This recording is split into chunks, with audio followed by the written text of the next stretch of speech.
Welcome everybody to Let's Go Racing. I'm Dani Gibson here with Dick Jerardi. Great show today. We cover all the action from Churchill Downs at the Claiming Crown. It was Caregivers Day here for our amazing grooms, hot walkers, and exercise riders, and everyone that loves these amazing racehorses, plus top turf fillies at Aqueduct. So good show, but we do have some stakes races coming up right before Thanksgiving Day. It's November 26th. It's a Wednesday, so get ready for the Nursery, the Shamrock Rose for PA Breds, the Turkey Trot, the Let's Give Thanks Stakes, and of course the Cornucopia. So plenty of stuff to stuff you before Thanksgiving. It's like the Parx version of the Breeders' Cup. We got 2-year-olds, we got sprinters, we got routers, and we got it all. We got it all. Well, let's get to the Claiming Crown. So this is the bread and butter of our horses, claiming horses. We love our claiming horses right here at Parx. The Claiming Crown was held out at Churchill Downs, and this was the big race. It's the Jewel, $200,000. These horses ran for a price tag of $35,000 or less, going a mile and an eighth, and the favorite is Navajo Warrior. Yeah, really solid form. Obvious favorite on paper, but we're most interested in the 7, Double Your Money. We talked about him last week. Ben Dunn trains. He just got into training. Of course, his mom and his dad have been trainers for years. Chris Mancusi and Ben are the co-owners of this horse, and they claimed him for $30,000 at Keeneland a year ago. That's why he's eligible for this race, and he's been good, and Ben has been really good. 5 starters, 4 wins, and a second. The only second was Double Your Money in the Greenwood Cup, so a pretty good second on PA Derby Day. Well, we like the sounds of that. Here it is. It's the Claiming Crown, the Jewel. Happy Strike comes on to put a nose in front past the half-mile pole. Gilded Kraken working to keep up down inside. They're 1-2. Burning Hot just off them third. Dansamo fourth. Navajo Warrior appears on the scene, and Point Doom is wide and rallying. In the meantime, American Law stopping. Oh, what a trip for American Law, checking repeatedly down inside. In the meantime, Walaka comes alive with a wide sweep, and Dr. Storm at big odds coming with a wide sweep as well. It is anyone's race as they turn in. Burning Hot is up for a short lead. Dr. Storm down the center. Warlocka's in behind horses. And on the far outside, Cadet Corps is coming with a rally. Navajo Warrior stuck in behind. Final furlong to go. Dr. Storm trying to spring the upset. Here comes Cadet Corps. Double Your Money comes through toward the inside. Double Your Money comes through toward the inside to win it. Well, Double Your Money was behind a wall of horses, but he gets through with jockey Melvis Gonzalez and gets the win. And I know Ben was so excited. He said he even threw up after the race. He was just so overcome with emotion, and what a big win for him and the jockey Melvis Gonzalez. No question, 9.73 to 1. I love these odds you get down in Kentucky now that they have this dime breakage is gone. It's very cool. $127,840 for winning the race. I mean, Double Your Money? Forget Double Your Money. This is 10 times your money. They claimed him for 30. He's over 300,000 in earnings since the claim. Ben Dunn was never been at Churchill before. It was incredibly excited to win the race, and we talked to him when he got back here to Parx. What was it like just being there when they won the Derby? Yeah, besides the race itself, it was a great experience overall. Very nice people there, very hospitable, and great scenery, great track. Got to be there in the morning, watch them train, and see my horse in the barn, and you get to see like Brendan Walsh's barn, Brad Cox, McPeak, and guys I look up to. Take me through the race. I would have thought he'd have been like first or second early, and all of a sudden you're 8th. Yeah. What are you thinking? So before I watch my races, I always have an idea of how the race is going to play out in my head, and especially with the way the track was playing, it looked like a speed bias. I actually told Melvis in the paddock I wanted the lead if we break sharp, which we did break on top, and I thought we were going to go and be really close, but he just wasn't sharp enough. It seems like since stretching him out to 1.5 miles, he just doesn't have the same speed that he did back when I first stretched him out from 3/4, but that you usually expect that with horses. The longer you go, the more relaxed they get. So yeah, I ended up 8th early and behind a wall of horses for most of the race. And then in the stretch, when you see him, he's coming, and you're waiting for the hole to open, and he comes through. Well, before the stretch, he made a really good move to get off the rail, and if you notice the trip that the 14 American Law got with Jaime Torres, he moved up early up the rail trying to get the jump on everyone, that's probably what I would have done on my horse if I knew how to ride. and it didn't work out because Joe Sharp's horse was backing up and got him into trouble. So Melvis must have seen that and did a really good job to avoid that traffic on the far turn. Now, you've only been training yourself for a while. You took over for your mom. Yeah. I mean, you're like the hottest trainer on earth right now. What is going on? You can't lose. Yeah, I mean, I know I've got 2 horses in Golden Ice and Double Your Money who are very nice horses, and I expect them to maintain good form for a while. And if the next 2 that I just claimed turn out to be 25% as good as these 2, I'll be all right. But I can't expect to claim every horse, and they run like these 2. What's the future for Double Your Money? I mean, I think he can be like a grade 3 stakes types, and obviously in the marathon races, we don't want to miss a jump. We want to be in next year's Greenwood Cup, hopefully the Birdstone at Saratoga, and also the Isaac Murphy at Churchill. And for you and your partner, Chris, to have the success you guys have had together as owners, what's that been like? Oh, it's great. He had horses with Linda Rice for a while before me, and it took a lot of convincing, actually, for him to first give me a shot with horses at Parx, because obviously when you got Linda Rice, you're not really looking for someone else. She wins a lot of races up in New York, and very grateful for the opportunities he's given me to purchase horses for a little bit more money than I'd be able to afford on my own, and it pans out. What was it like being in the winner's circle at Churchill Downs? It's a surreal experience. You ship the horse there and you want to win the race, and then you see him cross the wire, and we all woke up the next morning and had to pinch ourselves. Huge win for them, and of course a moment Ben will never forget. Got to share it with his dad John, who made the trip with him, and just really cool to see them get this amazing breakthrough win, and how proud they made everybody here at Parx. Yeah, and look, this horse, as we know from the Greenwood Cup, he's just getting warmed up at 1 1/8, Danny. And again, claimed for 30,000, 331,150. That's a pretty good ROI.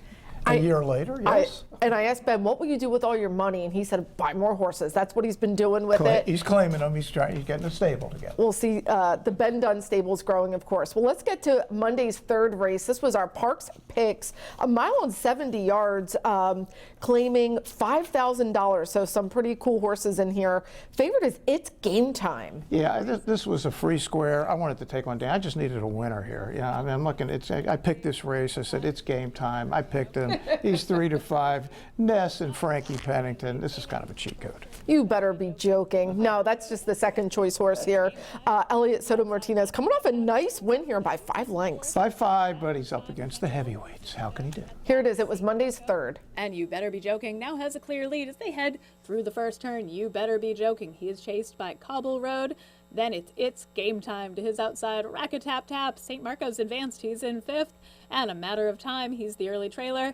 And You Better Be Joking. He's loose on the lead as they head down the backstretch. 24-2. You Better Be Joking has a clear lead. Cobble Road, it's Game Time. He takes that 2nd spot. Rack-a-tap-tap continues on in 4th. Then it's St. Marco and Nothing Yet from the 10-year-old, A Matter of Time. And You Better Be Joking. Kendry Rivera peeked under his shoulder for competition. He's well clear of the rest of the field as they head into the far turn. 48-4. You Better Be Joking continues to lead. It's Game Time. He's in 2nd. He's trying to close that gap. It's Cobble Road. Rack-a-tap-tap's got in the queue. He's in 3rd. St. Marco and A Matter of Time. Those 2 are at the back. You Better Be Joking. That lead is diminishing as they head around the far turn. It's Game Time. The veteran has his sights set on You Better Be Joking. There's a 1/4 mile left. You Better Be Joking has the lead, but maybe not for long as It's Game Time looms to the outside. Those 2 on even terms, and It's Game Time puts his nose in front. You Better Be Joking tries to counter. All the while, Rack-a-tap-tap trying to get in gear and make up some ground in 3rd. And It's Game Time has taken over from a resilient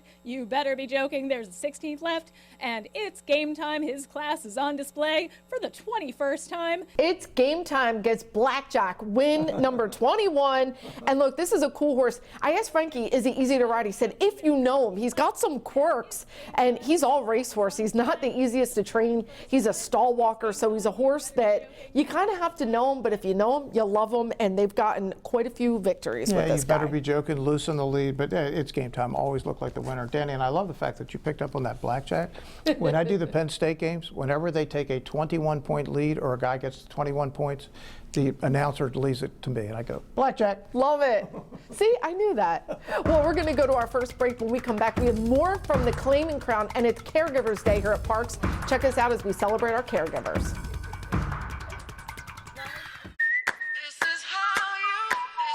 This is Parx. This is how you roll, this is how it goes. This is how you pop, this is how you rock. Take a chance, do a dance, little romance. This is how you.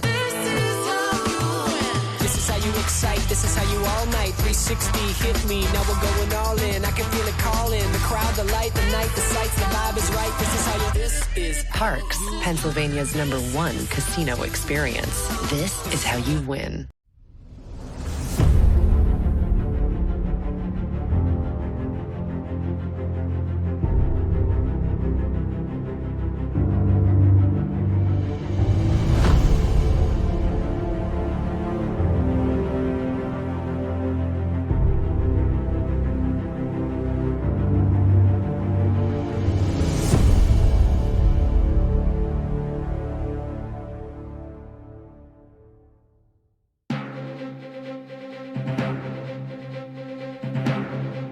Welcome back, everybody, to Let's Go Racing. Well, it was Caretaker's Day here at Parx Racing and, of course, at Penn National as well, but we love honoring our hard-working backstretch workers. So the PTHA teamed up with Penn Horse Racing Association, and they provided warm hoodies, gloves, lunch. We did best turned out, and just a great day to honor these awesome people that take great care of these thoroughbreds. None of this happens without the caretakers. They're the people that make it go. Well, we teamed up with them, and it was an awesome day all around. And here's Jeff Maddie on the day. You know, it's one of the most important days on our schedule. Each and every day we're appreciative of the men and women that make it possible here at Parx, the stable employees, the grooms, the hot walkers, all that do the behind-the-scenes work to make racing possible in the Commonwealth. So for the PHRA, for Parx Racing, and for the PTHA to really put a day on the calendar where we go above and beyond to recognize all of these men and women, it's truly a great day. You know, sweatshirts, luncheon, all kinds of good stuff going on, and really a great day that we look forward to every year. All right, let's get to some more racing from Parx. We're going to take a look at Monday's fourth race. Fillies and mares going the 1 mile distance for the $15,000 tag. And post-time favorite is coming from Post 1, Marvelous. Yeah, another horse with a lot of wins, like our recent winner. 13 wins, 11 seconds, 16 thirds, and 71 lifetime starts. No wonder his name, Marvelous. Well, Always Laughing, shipping in for Tim Kreiser, second choice. 5-year-old mare versus the 7-year-old mare. I mean, 4-year-old fillies. It's just a great group. We love this crowd. Here it is, Monday's fourth. And it's Always Laughing, chased by Marvelous to the outside in the white blinkers. Date Night Kisses. Racy Ruby, she's in fourth. Then it's Wow Lucky to her inside, the Goddess of Snakes. And Well at the back, Noisy on the bay. They continue on 24-2 and head on down the backstretch. Always Laughing, she leads the way. Date Night Kisses, she's a clear second, half a length back. Then it's Marvelous, Racy Ruby. Wow Lucky, she's in fifth. To the inside, the Goddess of Snakes in the blue blinkers, she's sixth, about 4 or 5 back. And still at the back is Noisy on the bay. The order remains unchanged as they continue on down the backstretch, and still with that lead, Always Laughing. Date Night Kisses ups the tempo. She's now a neck back in second. Marvelous biding her time in third. To the in-between horses, Racy Ruby. Wow Lucky, she's advancing in the pink blinkers on the outside. Then it's at the back, the Goddess of Snakes, and Well at the back, being eased up just a little bit. Noisy on the bay. They continue on 49-4 and under some pressure now. On the inside, Always Laughing, she fights on. Date Night Kisses continues to press. And on the outside, Wow Lucky, Racy Ruby, she has nowhere really to go. To the inside, it's Marvelous.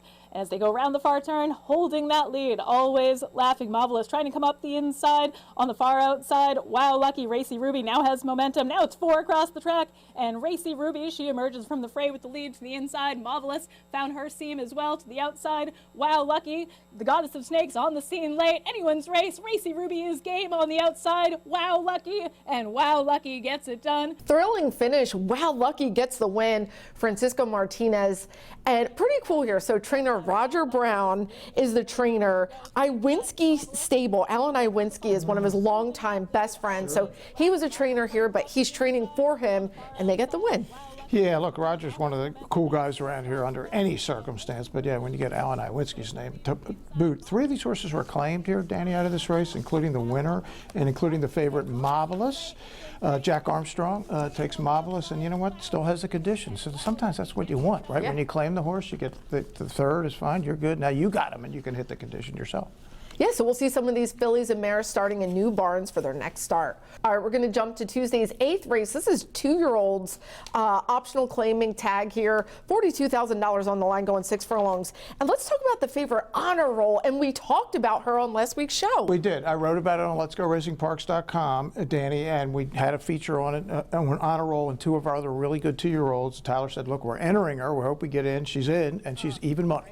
Well, she's got to contend with a few of Mike Pino stable here, Cham Bouncin, and of course Floness, so could get interesting. Yeah, Cham Bouncin claimed for $40,000 by Mike Pino and new owner, and in for $75,000. Anybody going to jump in for $75 here, Danny? We'll see. Here it is. It was Tuesday's 8th. Floness, Honor Roll, nothing separates the top 2. Then it's back to Shamborson, and at the back, Angie's Reward, 22-2 with less than a half mile to travel. They head towards the far turn, and Honor Roll has taken over smartly from Floness to the inside, moving up a bit closer. Shamborson just about 2 back in third, and a big gap to Angie's Reward. And Honor Roll has about a 1-length advantage over Floness. And Honor Roll, Abner Adorno steps on the gas a little bit, and she opens up as they go around the far turn. Honor Roll, she leads the way. Floness, Shamborson, those 2 chasing second and third. Then back to Angie's Reward. And Honor Roll has been confidently handled, 46-3. She hits the top of the stretch with the lead, but Shamborson trying to make things interesting on the outside. She was grinding away. Angie's Reward found her stride late. Honor Roll has the lead, but continuing to come on to the outside. Shamborson, she's gaining with every stride. Honor Roll has a 16th left. She is looking for the wire. Shamborson continues to rally. Honor Roll, Shamborson, Angie's Reward up the inside. Shamborson, Honor Roll down to the line. Oh, what a race. But Cham Bouncin gets the win on the outside, and she's got some really cool markings. She's chestnut with this big white stocking, so you definitely see her coming down the stretch. Another win for that man, Mike Pino, who's over 100 wins on the year with like 6 weeks to go. He's had some season. He's going to finish second, obviously, here in the standings at Parx to Jamie Ness. Look, Honor Roll ran well for Tyler, got kind of tired a little late. He actually said she may have distance limitations, and that kind of showed up. But Shamborson wins it for that man. Again, just kind of wore down the favorite in the late stages. Well, and I got to tell you, Abner told me on the way back, wait to see this filly next year on the turf. They have high hopes for her sprinting on the turf, and they think she's going to be really unstoppable. 5/8 on the turf, look out. Well, more from the Claiming Crown. Here we go. We're going to the Iron Horse. These are horses that ran for $8,000 or less, $100,000 on the line. And the favorite is a horse that he's not from Parx, but we've certainly adopted him, Freedom Road. Yeah, Freedom Road won 7 in a row at one stage last year, Danny. And of course, some of them were at Parx. He's trained at Laurel by Ricky Silliman and just missed winning this race last year. He's back for another go at the Claiming Crown. Yeah, he gets Irad Ortiz aboard. Second choice, Curlin's Malibu, Joe Sharp. That's a name we see a lot. Yeah, for sure. He's one of the top trainers down there in the Kentucky circuit. They round the far turn. Freedom Road continues to pester Shot Shell. Liam the Brave is keeping pace with them. Daddy Justified just off the pace. Money Run ready to roll in behind horses and angles toward the outside. And Curlin's Malibu is set down now. Hoodlum's in behind with a shot, so it's time for trouble. They're off the turn. Freedom Road comes away with the lead. Curlin's Malibu comes on strongly. Curlin's Malibu down the center of the track is up for the lead. Freedom Road is back to second. Curlin's Malibu, but with that, Freedom Road is resurgent and is coming right back, but Curlin's Malibu fended him off. Oh, what a finish. Curlin's Malibu does get the win over Freedom Road, but congratulations to Janine Kamuski, and she's got a bunch of horses here as well. Kate DeMassey's her trainer, so I've definitely seen her silks a time or two teaming up with Pewter Stable, but tough beat for Freedom Road. A neck, exactly same margin as last year, and Andrew Wolfson, of course, Parx regular, rode him all last year and just missed winning, and they think, well, we'll get Irad this year. Well, he lost by the same margin, but ran his heart out as he always does. Freedom Road, what a claim by Ricky Silliman down at Tampa. We love when he comes to Parx. Well, here's another race from the Claiming Crown. This is the Glass Slipper. This is for fillies and mares that started for $12,500 or less. It's the 1-turn mile. Favorite is Mercy Warren. You gotta love Mercy Warren. How do you not love these horses? I love Claiming Crown. It's one of my favorites because there's always full fields, Danny. Good betting races. This is another one. Well, we're going to root for a Parx horse here, Pink Rose, claimed by Ernesto Padilla Preciado with Abner Adorno. Right, so Parx hasn't been running around here, Pink Rose, but is stable here, has been at a pen most of the year. But yes, another Parx possibility in the claim. Here it is. Sadie the Goat barrels round the far turn, clear by 2.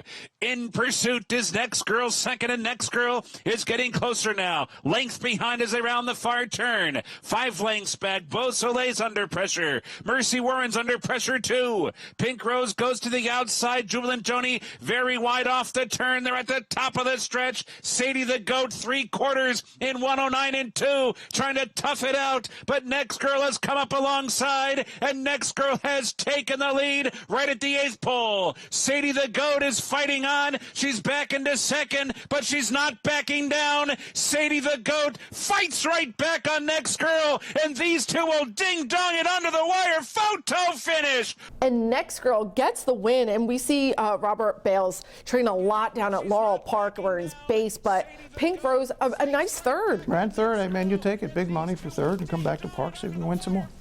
Well, let's go up to Aqueduct. This is the Jockey Club Oaks 3-year-old fillies going 1 mile and 3/8 on the turf. Nice purse, $350,000. Laura Lynn is the favorite, and she's been so tough for Grand Motion. Even money, most recently a really good second in the QE2, the Grade 1 down at Keeneland, and our big rival Fian is in here. And really, it's these two on paper. Fian 7-5 with Flavian Pratt and Brad Cox. If somebody other than these two wins, it would be a gigantic surprise. Well, let's see. Here it is. They turn up the pressure on Don't Jinx It, who's a neck in front, here for a good time, the first to challenge. Evershed, 3 wide, Scythian at the rail. Laurelin, Fian, they're going to both move to the outside here for outside lanes as they start the sprint for home. Don't Jinx It is in front. Scythian is off the rail. Laurelin's going to get the first job to pounce here on Don't Jinx It, who's still there at a massive number. Laurelin now extends that stride. Fian to the outside of her. Laurelin, Fian catching her with every stride, and look at her accelerate. Fian has now put a neck in front, and Fian will win the Jockey Club Oaks. And it was the two we talked about, but Fian gets the win right over Laura Lynn. And Kendrick Carmouche, he cannot love the fact that Flavian's riding up there this winter because he's winning a lot of races. And he's going to keep winning a lot of races. He's a great finisher. He's great on the front. He's great everywhere, as is Kendrick. But look, Kendrick did nothing wrong. He just got outrun late. Fian has now won 5 stakes, Danny, this year at 5 different turf courses. That's really impressive. Yeah, that is really cool. Well, a cool turf filly to watch. Well, we're going to go to another break. When we come back, we have Best of the Rest and Jockey and Trainer of the Week, so stick around. So Kev, why Nissan? Nissan just makes sense. You get the best mix of style, reliability, and tech without breaking the bank. Why Chapman Nissan? It's our team. We make sure you're not just getting any deal, but you're getting the right deal. We're friendly, transparent, and really want you to love what you drive. We make it easy to drive off in a Nissan you want at a price you'll really feel great about. We take care of people with top-notch service, flexible financing, and a no-pressure vibe that is truly stress-free. Huge selection, a great price, and a team that's got your back. That's us. Chapman Nissan. Hi, I'm Kate DeMasi. I'm Vice President of the PTHA, and I'm running for President. It's time we get our organization back on track with leadership that can move forward. We have year-round racing with good purses, health and pension plans, and a second-to-none retirement program for our horses.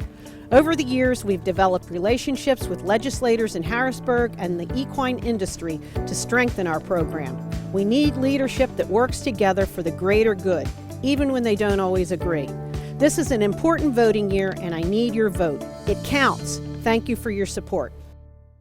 Turning for Home is a nonprofit that has provided for over 4,000 former racehorses with a safe retirement. These brave warriors do so much for the fans, and we want to make sure they're taken care of. It's a group effort by all the owners and the trainers, and we've helped so many horses. Responding to the need of a better system that addressed the uncertain future for the retirement of the equine population at Parx Racing, the PTHA rallied horsemen to support the program. It's awesome. I mean, these are the things that we deal with every day that put us into the game and make the game great. Without the horses, we have nothing. Turning for Home became the first on-track retirement program at a year-round racetrack. Aftercare, it takes all of us, and every single person is responsible for it. These horses give us everything on the track. It's up to us to give them everything off the track. If you would like to help these amazing animals find a great second career and forever home, please contact us at turningforhome.org.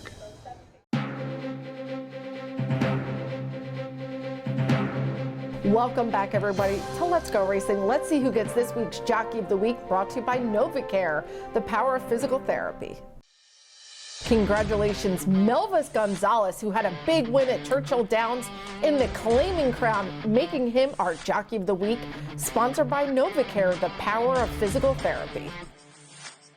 Well, our Trainer of the Week goes with our Jockey of the Week. Here it is, brought to you by the Tunnel to Towers Foundation.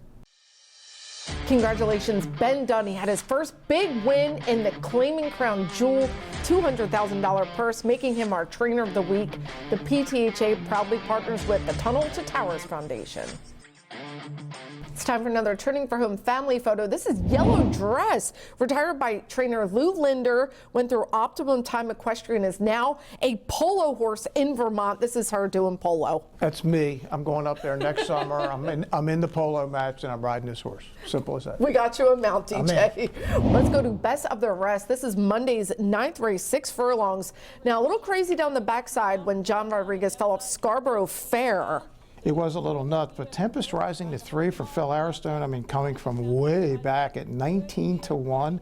Danny to get up and win this thing in the end. Keep an eye next time on Flower Mound. The 4 was impacted by the loose horse and still tried, ended up 4th in the race. Yeah, as well as Leftover Sushi had to check hard. And let's jump to this week's PTHA Trophy race and Tuesday's 6th race. Fillies and Mares going 1 mile and 70 yards, but they're going to have to contend with John Service's Sweet Marie. Yeah, she's been there the whole way at 7-5, Danny. She is the one, but JJ's Honor has been challenging really from the 3/8 pole, and they're coming to stretch together. It's a long duel, and Sweet Marie is going to hold on to the wire for my man John Service. And redemption for John Rodriguez, who fell off in the race the day before. He was fine, but nice win for him, the apprentice, and teamed up. His agent Bobby Martel and him do a great job.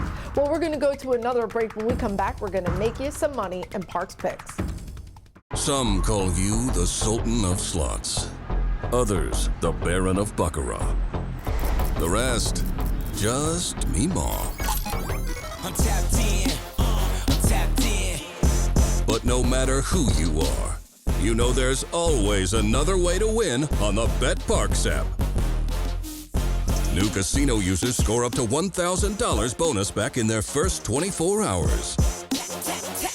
Shake those pearls, Meemaw.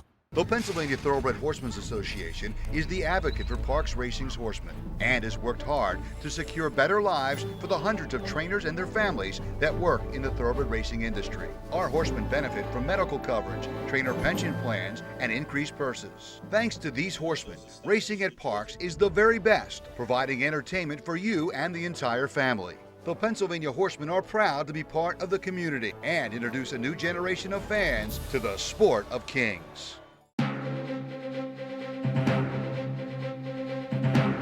Welcome back, everybody, to Let's Go Racing. It is time for Parx Picks, my favorite segment where we make you some money.